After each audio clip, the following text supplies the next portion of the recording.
It's the 4th of March and it's a beautiful spring day.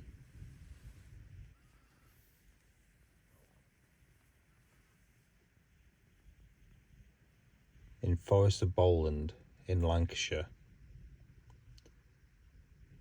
And in just 2 days' time, I turn 47 years old. So I've come out to have a nice, quiet, reflective photography trip in this beautiful landscape.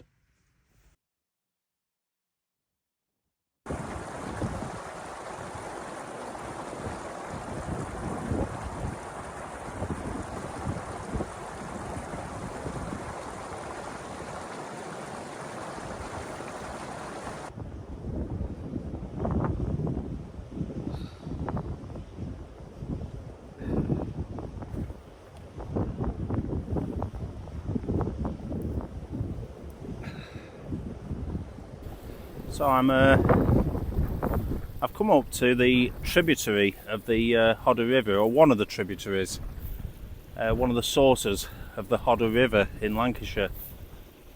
I'm parked at the Cross of Greet Bridge, which is about a mile away from where I'm sat now. The Cross of Greet is somewhere over there. Not sure of the exact location without the map, but it's over that way somewhere. What I've come for, there's a waterfall just around tucked away in the mountains there, and that's what I've actually come for today. Come to get some shots of that.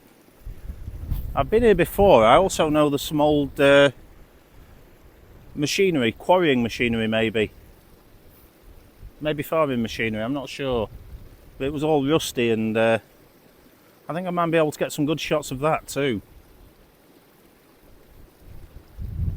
Now, it's been about 4 years since I came here last. Since I came here, there's been an entire global apocalypse, not to mention everything else that's gone wrong in the world. So it's going to be curious to see how the landscape's changed in that time.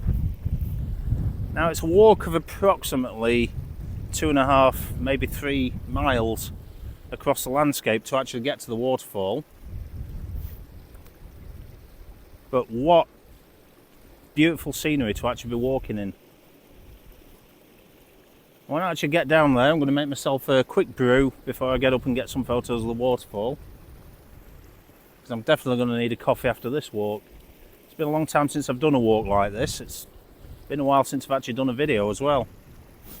Now, this video is the result of a poll that I put out. Here's the results of the poll on my Instagram, asking what people wanted. Do they want some waterfall photos, lakes and mountains, forest, or urban landscape? Because I haven't actually put out a video in a while, so there was a resounding vote for waterfalls, followed very closely by mountains and lakes. Well, the mountains and lakes are going to come another day when I actually get to the Lake District again, which is hopefully going to be in the summertime this year. But for today, as promised, let's go and get this waterfall. I'll film the walk up, and I'll actually come back to you when we get there.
Okay, so I've almost made it to my destination. Now, the waterfall is up in this gorge behind me here,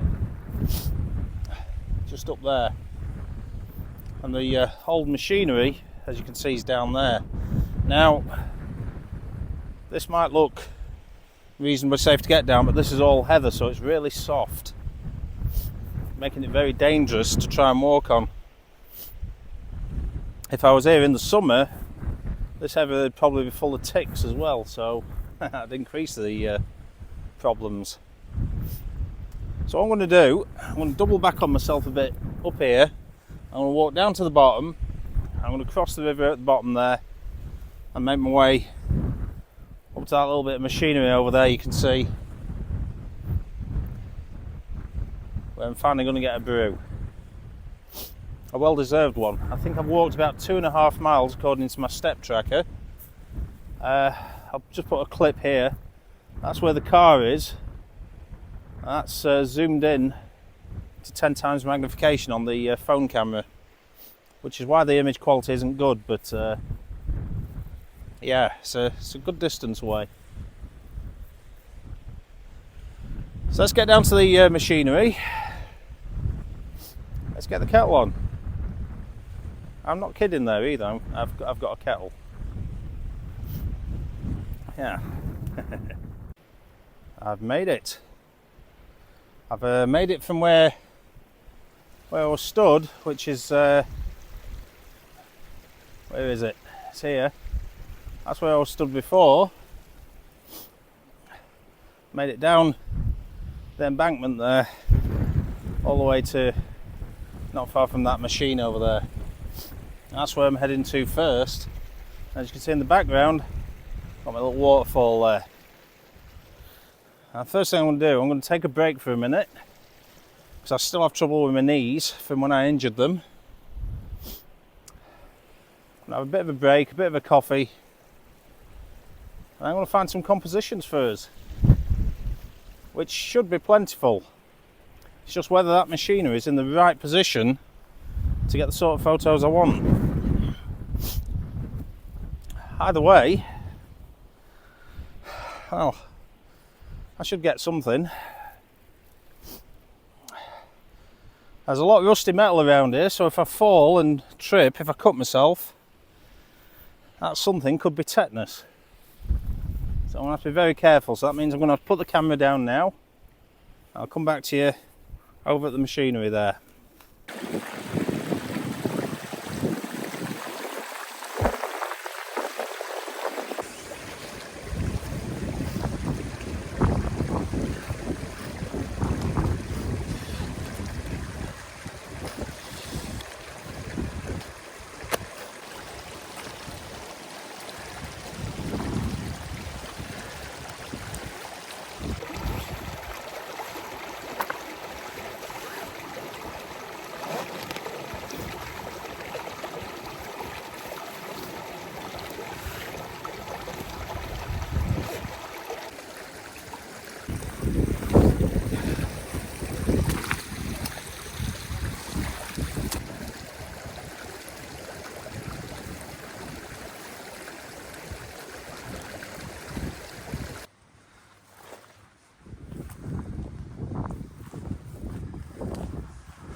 Well, looks like we made it. This is the machinery I was talking about. Oh dear.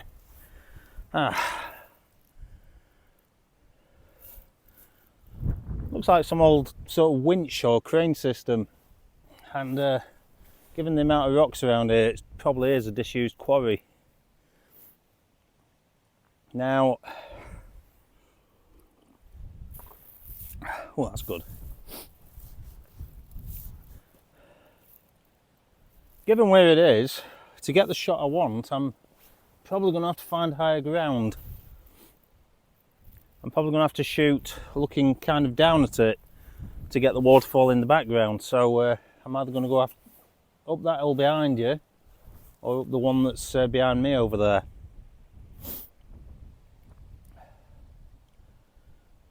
That's the only way I can think of to actually do it. So I want to get a shot of the old crane, or whatever it is, with the waterfall in the background, in situ of the landscape. Otherwise it just won't make sense. It's just a picture of a crane in the middle of the landscape, and that's not good for anyone.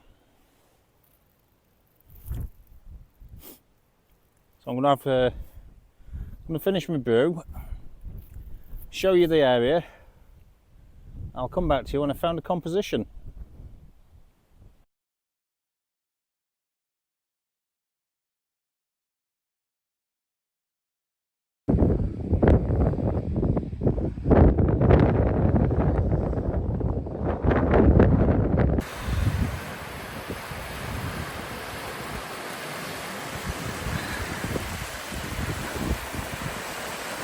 Okay, so I've spent a good 15 or 20 minutes scouting for a good shot, or at least a good first shot. I think what I've come to the conclusion, this hill that's actually kind of beside where I was sat before is offering the best composition for me. Now, when I get to that hill over there, I can't actually see the waterfall because of, if you can see, there's a bit of a sort of a cliff edge just there. That prevents me from actually seeing the waterfall. So I've framed up a composition for my first shot on this hill, where I'm going to get the crane and the waterfall in my shot. I'll talk you through my thinking process for it. I'll try and show you on the back of the camera exactly what the composition is. Okay, so this is the composition I'm actually looking at. As you can see, in the foreground of the image, I've got the rocks that I was sat on before, leading up to the machine that you can see in the middle of the image. Now that machine, if you look over to this side here, the waterfall is showing just nicely just to that side, and that's creating a nice lead all the way to the waterfall, and that's what I'm liking about that image. Now, the reason I've actually gone for that as my first shot, I'm loving the colour and the texture of the rusty machinery in the middle of the sort of image. I've got the grey rocks all around it, the greenery, and the nice waterfall in the distance there with the sun shimmering on it. Now, the sun is getting a bit high in the sky, so it has made the composition a little tricky because the sun's hitting the lens, as you can see from over there. It's causing havoc with the video as well. But I've managed to frame up a shot where I'm positioned to enough of an angle from the sun to actually get the shot I want, but enough towards the waterfall that I can actually get the waterfall in shot as well. I haven't needed the tripod to take the shot. I could have taken it handheld and changed my composition more, but I wanted to focus stack the image to actually get the shot nice and sharp all the way through. I'm using the polarizer to enhance the greens and the colour of the old crane or whatever it is. So there's no specific glare to take off the rocks or anything like that, not until I get to the waterfall.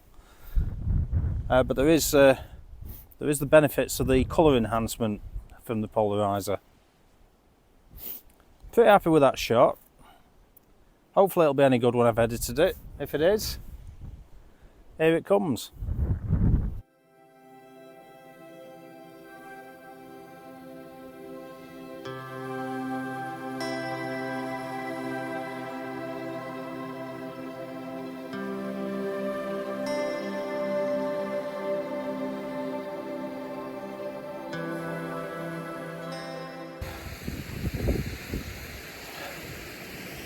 Now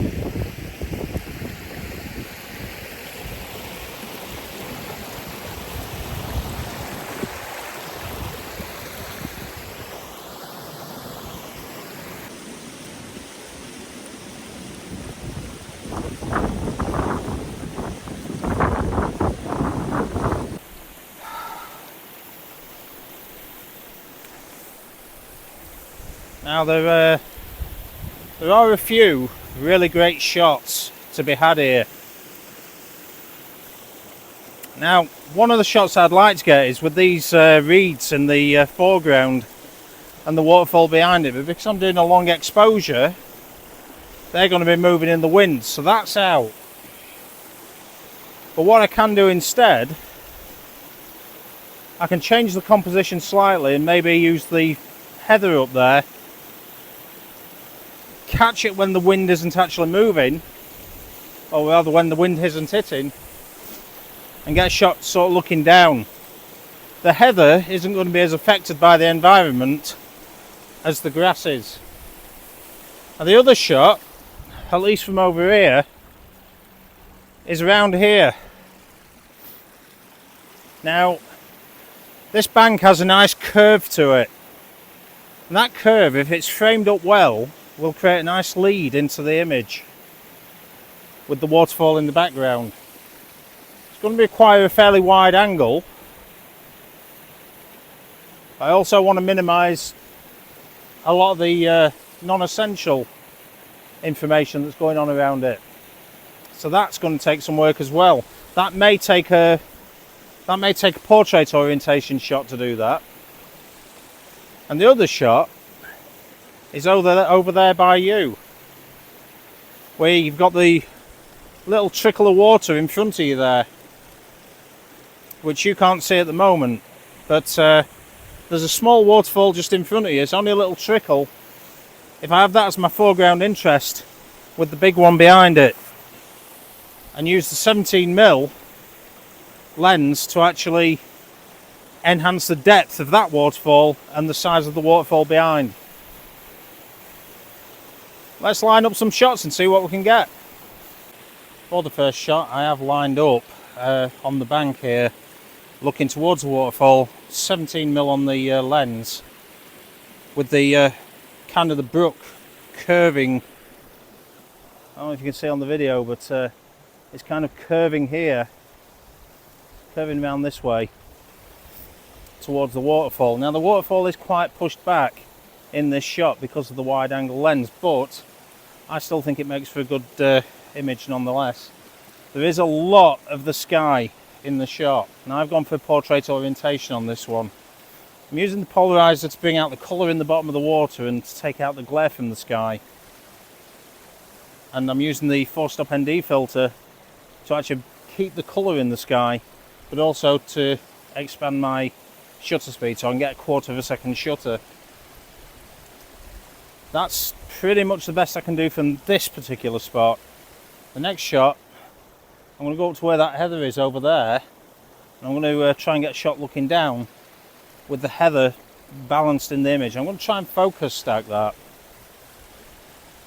and I'm not sure how that's going to work. I'm literally going to have to wait for some seriously clear, calm weather with the wind. If I can get that shot, I'll talk you through it, and if this shot does turn out to be any good, here's the shot.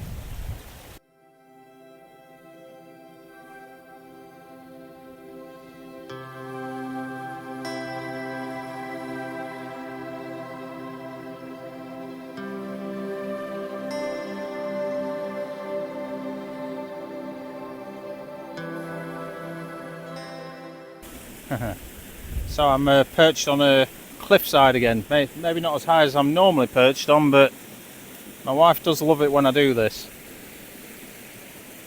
Now I'm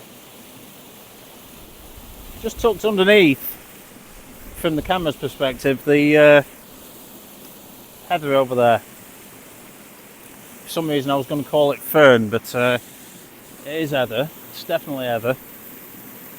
Now my portrait, I'm in a landscape orientation this time, looking pretty much at the waterfall, but I've got the heather framing the image at the side. Now, I'm also getting the sun directly up there, which means I'm having to shield the lens or wait for a cloud to go over. And I'm also having to wait for calm in the wind. I've taken a few shots, hopefully they've come out. I have looked on the back of the camera, but again, because of the sun, I'm not able to see the camera as well as I could if I could look through the viewfinder like I would on a mirrorless camera. But hopefully they will have come out. I've used the polarizer to take the glare that we're getting off the water and the shine and the shimmer off the water. It also adds a bit of an extra stop of neutral density as well to actually help your exposure. 4-stop ND filter on again, which is a rarity for me, but it is necessary in these circumstances. Hopefully that shot will be any good. As you can see, this is kind of the composition we're looking at here, with the heather making up this side of the image. If you look at everything from that side of my hand, that's kind of the composition I'm going for. Heather framing this side, the rocks here with the moss on, the waterfall, and that little pool in the foreground. Let's hope that comes out. Now I'm going to hop across there. I'm going to try and get that third shot I want. Let me know what you think of this image.